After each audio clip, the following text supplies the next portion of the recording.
Matthew is going to read some of his poetry. I've known Matthew as a great poet ever since he read out a love poem at my wedding, but he is quite private about his work, so I'm very happy he's agreed to read for us tonight. Matthew Velada-Billson.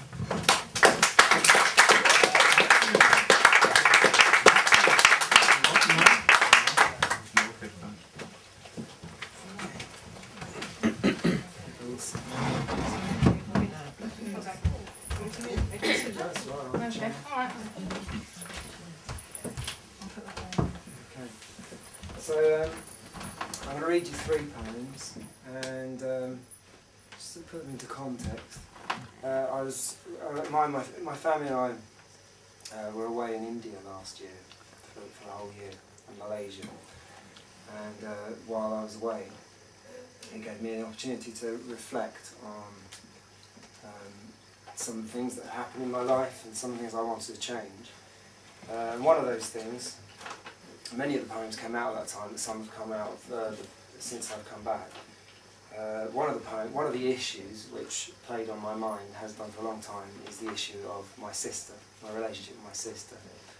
And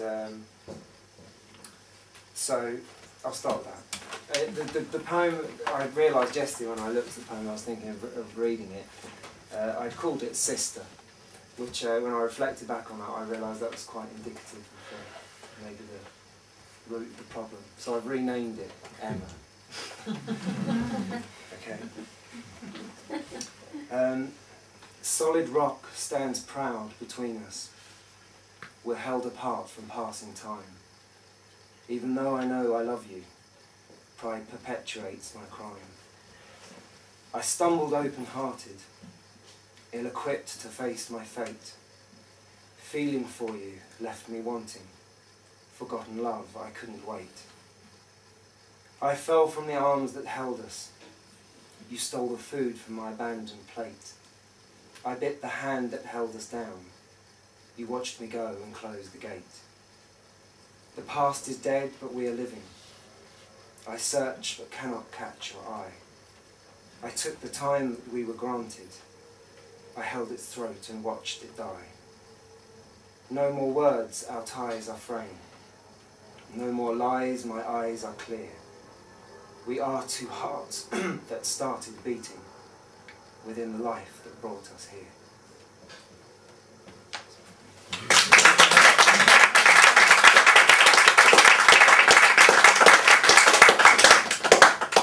So that thankfully sort of marked that for me. I don't know how it came across, but for me that marked an end of a long journey where things were able to change. And I think the last lines for me, our hearts started beating within life that brought us here, brought things back to clarity for me that was something that I that needed to change. So that poem sort of marks the end of that journey for me. The second poem I'm going to read is, in the title of it is I Am. It's a short poem,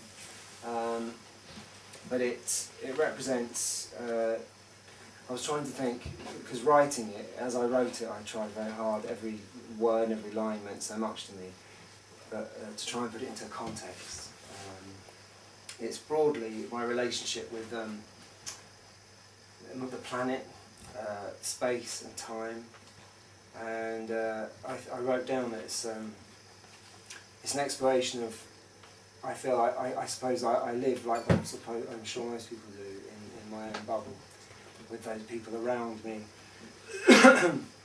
my own struggles, my own journey, and it's a short attempt to think outside of that bubble and how all my actions, or I may occasionally complain about other people's choices.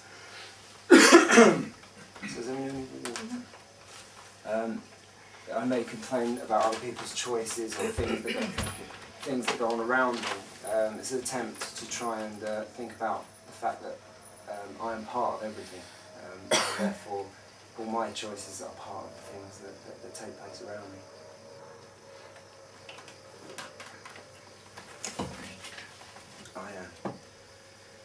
I am the earth that I have eaten. I am the blood upon my hands. I am the words that I have spoken. I am the wind that blows the sands. I am the fortune that I've witnessed. I am the violence I have seen. I am the marching boots of soldiers. I am the lost and broken dream. I am compassion born from pity. I am remorse born from my greed. I am the poison in the rivers. I am the hunger that I feed.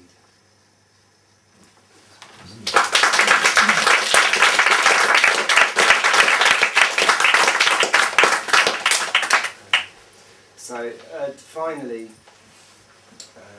this is a slightly longer poem, and it's called A Trace, and it's, again, I've tried to sort of think, hopefully it speaks for itself, but it's about my journey through my life and place, and I guess where I feel I am now, and also hope and loss and the complication and everything else, but it's a journey, so hopefully it makes sense on its own.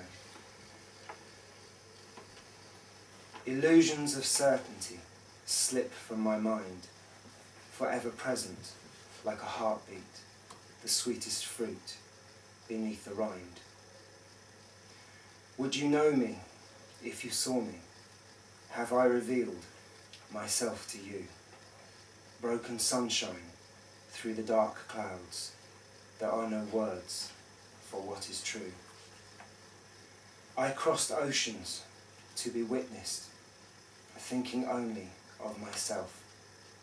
My thoughts are hostage to the past, a well-read book upon the shelf. Building bridges, running nowhere, chasing dreams that I can't read, blindly stabbing in the darkness. I cannot want what I don't need. Swimming deep in shallow waters, closing doors to lose my mind, forever searching without moving.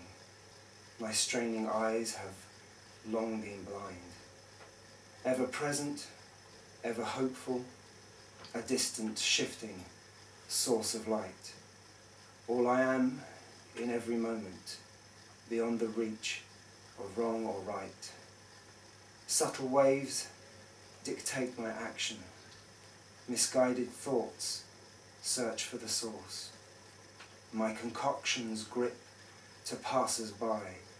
My mind and body are divorced. I feel the sun shine through my being, the icy winds that bite my face. I am the breeze that skims the ocean.